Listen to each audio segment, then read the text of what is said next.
Movie के start में हम देखते हैं कि एक गाड़ी वीरान पहाड़ी इलाके से गुजर रही है। ये गाड़ी वहाँ ही मौजूद एक होटल पे जाके रुक जाती है। यहाँ हम देखते हैं कि जैक नाम का एक आदमी इस होटल में केयर टेकर की जॉब के लिए आया है, जहाँ वो मिलता है होटल के मैनेजर से। अब ये होटल का मैनेजर उसको होटल की खून भरी कहानी बताता है। वो बताता है कि कैसे आइसोलेशन ने पिछले केयर टेकर को मेंटली बीमार कर दिया था और उस केयरटेकर ने अपनी दो जुड़वा बेटियां और बीवी का खून करने के बाद खुद सुसाइड कर लिया था। ये होटल कुछ महीने खुलता है और बाकी महीने बहुत ज्यादा बर्फ होने की वजह से बंद रहता है। जैक इस सबको मजाक समझ के ऑफर एक्सेप्ट कर लेता है। अब नेक्स्ट सीन में हमें जैक के बेटे डैनी को दिखाते हैं, जो अकेला अपने इमेजिनरी फ्रेंड टोनी से जैक की जॉब के बारे में बात कर रहा है। टोनी उसको बताता है कि जैक को जॉब मिल चुकी है और साथ ही डैनी को कहता है कि उसको होटल नहीं जाना। डैनी के बार बार पूछने पर टोनी उसको कुछ विजुअल्स दिखाता है, जिसमें डैनी को बहुत सारा खून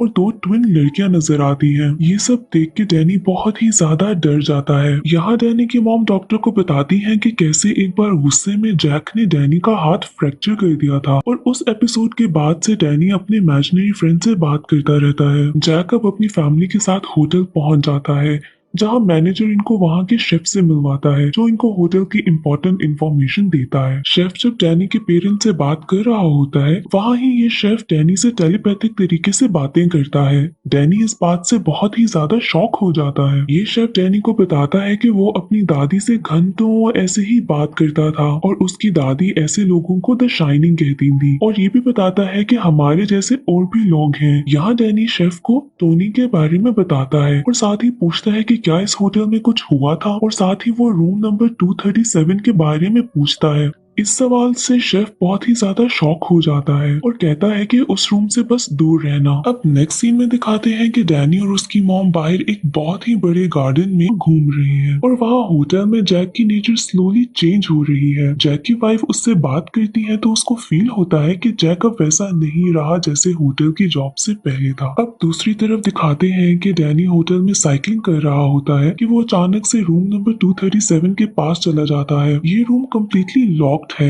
यहाँ डैनी को वो दो ट्विन सिस्टर्स नजर आती हैं, जिनको देख के वो डर के वापस चला जाता है। डैनी को वो ट्विन सिस्टर्स फिर से नजर आती हैं और इस बार वो डैनी को कहती हैं, come play with us forever and ever and ever. Danny डर के अपनी आंखें बंद कर लेता है, जिसके बाद वो ट्विन्स गायब हो जाती हैं। यहाँ होटल में अब इस फैमिली को एक मंथ हो जाता है। बाहर की रोड्स फुली स्नो से कवर्ड है और इस फैमिली के अलावा यहाँ पर कोई भी नहीं है। एक दिन डैनी अपने फादर के पास जाके पूछता है कि क्या आप मुझे और मेरी मॉम को कभी भी हर्ट करेंगे, जिसके आंसर में जैक कहता है कि कभी भी नहीं, और मैं तुमसे बहुत ज्यादा प्यार करता हूँ। इसके बाद दिखाते हैं कि डैनी कुछ टॉयज के साथ खेल रहा है कि इतने में एक बॉल रोल होते हुए डैनी के पास आती है। डैनी उस बॉल को फॉलो करता है और वो फिर से रूम नंबर 237 के पास पहुंच जाता है, पर इस बार कमरे का दरवाजा खुला है। डैनी आवाज देता है कि मॉम क्या आप अंदर हैं, बट उसको कोई जवाब नहीं मिलता। दूसरी तरफ डैनी की मॉम दिखाते हैं जो कि किचन में कोई काम कर रही होती है, कुछ मशीन्स का टेम्परेचर सेट कर रही होती है। वैसे तो ये जॉब डैनी के फादर को मिली थी, यानी कि जैक को, बट यहाँ पर सारा काम डैनी की मॉम को करना होता है क्योंकि जैक दिन रात राइटिंग में बिजी होता है। अब डैनी की मॉम यहाँ पर काम करने में बिजी होती है कि उनको अचानक से जैक के चीखने की आवाज आती है। वो घबरा के जैक की तरफ जाती है कि क्या हुआ है। वो देखती है कि जैक नींद में चिल्ला रहा है। जब जैक को होश आता है तो वो बहुत बुरी तरह से डरा होता है। जैक अपनी वाइफ को बताता है कि उसने बहुत ही बुरा ड्रीम देखा। उसने देखा कि उसने अपनी बीवी और डैनी को मार दिया है और उनके छोटे छोटे टुकड़े कर दिए हैं। अब यहाँ पर डैनी भी आ जाता है। उसकी हालत बहुत खराब है, वो रो रहा है और उसके कपड़े बहुत बुरी तरीके से फटे हुए हैं।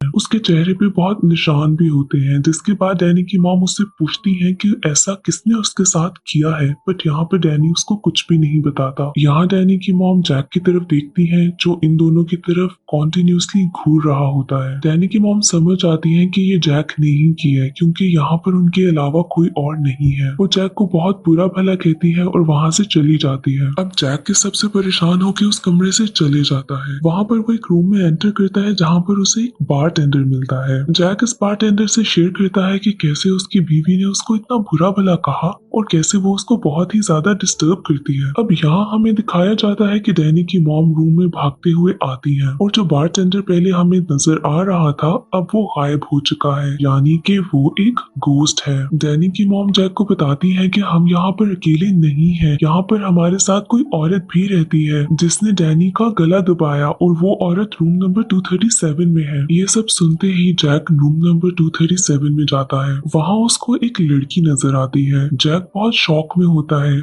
वो लड़की जैक के करीब आती ही है कि वो अचानक से एक बुढ़िया में बदल जाती है। एक्चुअली ये भी एक घोस्ट है। अब इसको देख के जैक बहुत घबरा जाता है और रूम से निकल जाता है और साथ ही रूम को लॉक भी कर देता है। अब दूसरी तरफ हमें वही शेफ दिखाया जाता है जिसके पास वही टेलीपैथिक पावर्स हैं जो कि डैनी के पास है। इस शेफ को महसूस हो जाता है कि कुछ गलत हो रहा है, पर वो अपने घर में बहुत दूर है और कुछ यहाँ से कर नहीं सकता, इसलिए वो पुलिस को फोन करता है। जहाँ पर जैक और उसकी फैमिली होती है वहाँ की सारी टेलीफोन लाइंस कट चुकी हैं और वहाँ उनसे रेडियो पे भी कनेक्ट करने की कोशिश की जाती है, पर जैक ने रेडियो को बहुत बुरे तरीके से खराब कर दिया है क्योंकि अब उसका दिमाग बुरे तरीके से खराब हो चुका है। पर शेफ को डैनी की बहुत ही ज्यादा टेंशन है तो वो फ्लाइट लेकर उसी तरफ जाने लगता है जहाँ पर वो होटल है। अब डैनी की मॉम जैक से कहती है कि उनको यहाँ होटल से चले जाना चाहिए। इस बात को सुन के जैक अब बिल्कुल आउट ऑफ कंट्रोल हो जाता है और बहुत ही बुरे तरीके से डांट के कहता है कि मैं कैसे अपनी बुक लिखना छोड़ दूं, और वैसे भी उसके पास और कोई काम नहीं है। इसके बाद वो फिर से गुस्से में उसी बारटेंडर के पास जाता है। वहाँ पर दिखाते हैं कि एक बहुत ही बड़ी पार्टी चल रही है जहाँ पे बहुत ही ज्यादा डिफरेंट किस्म के लोग मौजूद हैं और ये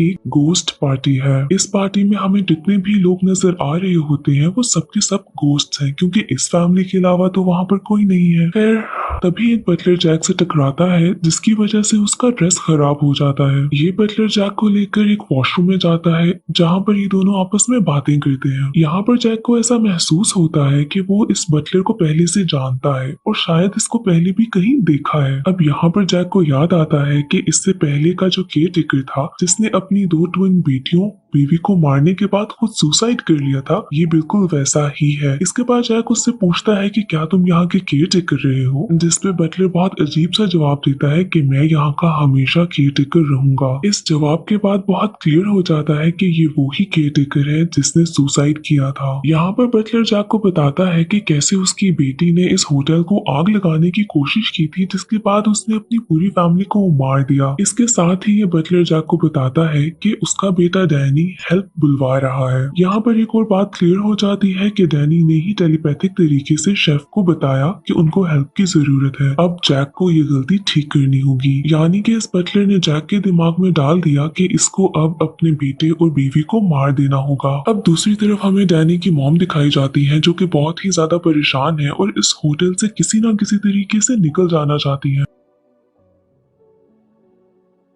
इसके बाद डैनी की मॉम जाती है जैक को ढूंढने के लिए। उनके हाथ में एक बेसबॉल बैट भी होता है। जैक को ढूंढते ढूंढते वो उस रूम में पहुंच जाती है जहां पर जैक बहुत ही दिनों से एक किताब लिख रहा है। डैनी की मॉम टाइपराइटर तक पहुंचती है और देखती है कि वहां पर जैक पिछले 1 मंथ से सिर्फ एक ही लाइन लिख रहा है। ये लाइन होती है all work and no play makes Jack a dull boy. ये देखकर वो बहुत ही ज्यादा शॉक में आ जाती है कि कैसे इतने 100 पेजेस के ऊपर जैक ने सिर्फ एक ही लाइन लिखी है। इतने में पीछे से जैक आ जाता है और उसको ये देख के बहुत ही ज्यादा गुस्सा आता है कि डैनी की मॉम ये सब काम जो उसने इतने दिनों में किया है वो देख रही है। वो क्यों उसके पेजेस को पढ़ रही है जिसपे वो काम कर रहा था। यहाँ पर अब जैक का दिमाग बिल्कुल खराब हो चुका हुआ है और वो पूरे तरीके से साइकोटिक हो चुका है। ये बात डैनी की मॉम सेंस कर लेती है कि जैक उनको नुकसान पहुंचाने वाला है। जैक आगे बढ़ने लगता है कि डैनी की मॉम के हाथ में जो बेसबॉल बैट होता है वो जैक के सिर पे मार देती है जिसकी वजह से जैक बेहोश हो जाता है। इसके बाद वो जैक को स्टोर रूम में बंद कर देती है।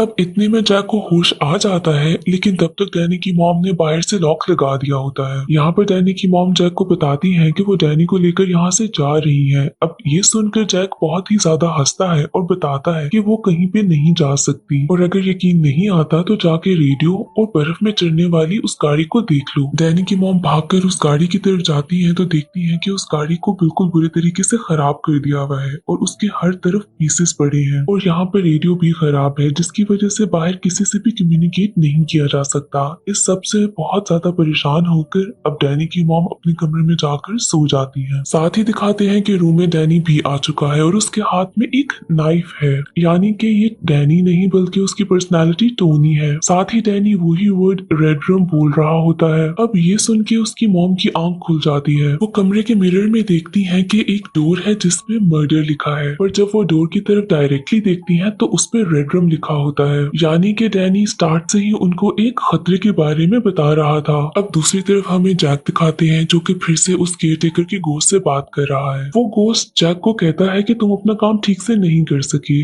जिसके बाद जैक कहता है कि मुझे एक और मौका दे दो। इसके साथ ही वो डोर खुल जाता है और इसके बाद दिखाते हैं कि जैक के हाथ में एक कुल्हाड़ी है और वो उसी दरवाजे को तोड़ने की कोशिश कर रहा है जिसमें डैनी और उसकी मॉम है। वो उस कुल्हाड़ी को लेकर डोर को तोड़ने की कोशिश कर रहा होता है। इतने में डैनी को उसकी मॉम लेकर वॉशरूम में चली जाती है। यहाँ पर डैनी की मॉम डैनी को वॉशरूम की विंडो से बाहर भेजने की कोशिश करती है। डैनी तो बाहर चला जाता है बट वो खुद बाहर नहीं निकल पाती क्योंकि विंडो बहुत छोटी होती है। दूसरी तरफ दिखाते हैं कि जैक ने रूम का डोर तो तोड़ लिया है और अब वो वॉशरूम के डोर पर हमला कर रहा है। वो वॉशरूम का डोर भी तोड़ता है और हाथ से लॉक खोलने की कोशिश करता है। अब डैनी के मॉम के हाथ में वही नाइफ है जो डैनी ने उनको दी थी। वो इसी नाइफ से जैक पर हमला करती है और साथ ही हमें बाहर एक कार की आवाज आती है। बेसिकली ये वही शेफ होता है जो कि डैनी की हेल्प के लिए आया है। अब कार की आवाज सुन के जैक बिल्कुल अपनी वाइफ को छोड़ के उसके पीछे जाता है। यहाँ होटल के हॉल में जैक को शेफ नजर आता है और वो उसी कुल्हाड़ी से शेफ को मार देता है। शेफ को मारने के बाद जैक अपने बेटे के पीछे भागता है जो कि बाहर बर्फ में है। डैनी विंडो से बाहर निकलकर उसी मेज में चला जाता है जहाँ पे वो पहले अपनी मॉम के साथ जाता था। जैक जब बाहर निकलता है तो वो डैनी के फुटस्टेप्स को फॉलो करते हुए उस मेज में ही चला जाता है। डैनी ये बात समझ आता है और वो अपने फुटस्टेप्स को क्लीन करता है, जिसके बाद वो एक जगह पर खामोशी से छुप के बैठ जाता है। जैक डैनी का पीछा करता रहता है और उसको बहुत ज्यादा आवाजें भी देता है। दूसरी तरफ हमें डैनी की मॉम दिखाते हैं वो जो बहुत ज्यादा घबराई हुई है और अब होटल की लॉबी में है।